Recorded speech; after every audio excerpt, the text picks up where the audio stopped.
for me now, let's say if I was a tutor back at uni and there were group exercises, I would probably try things like,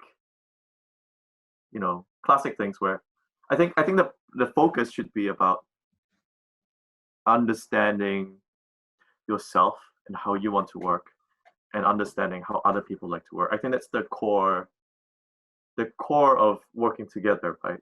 Because maybe you find out that you can't work together because you guys have different ways of working.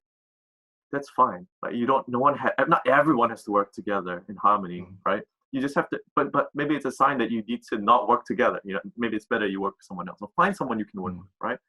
But so it's like, I think the real classic examples are like getting people to classify themselves. Like for example, Shanshan's workplace, they did an exercise, like a skill mapping exercise, to ask people like, what kind of stuff do you like to actually do? Like, what do you feel is your expertise? Like, what do you feel is the thing that you bring to the team, right? And people answer like so many different things, right?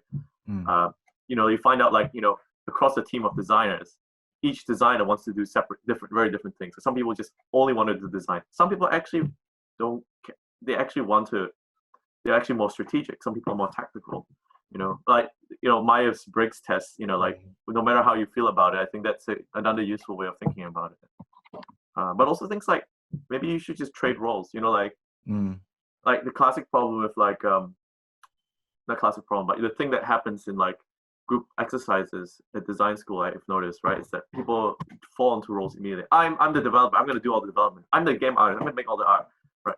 And that's great. You get to do what you want, but maybe you should try swapping roles, or at least like doing something like that, so you understand the difficulties each other, what the challenges each other has, right? So that you don't be like, oh God, why is that person doing that? I think a lot of those things, I think any exercise where you can learn more about each other is important, because at least in the context of doing group work, I feel you're more obviously the focus is not on it's on doing the work, right? Like you're building a game, you're designing an app, you're running a project. But I think it's important to not to always have something in there so that you as a team can bond and check in with each other, right? Whether that's just having a retrospective every week, or just having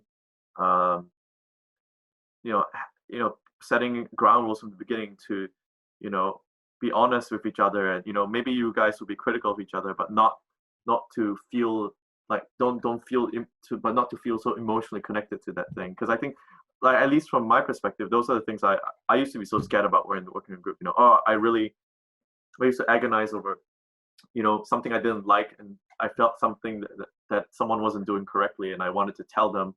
I didn't know how to tell them, and yeah, so like I think, but like in my case, I felt like if we spend more time to bond as a group and know each other better, I think we would be more comfortable talking about a lot of these things.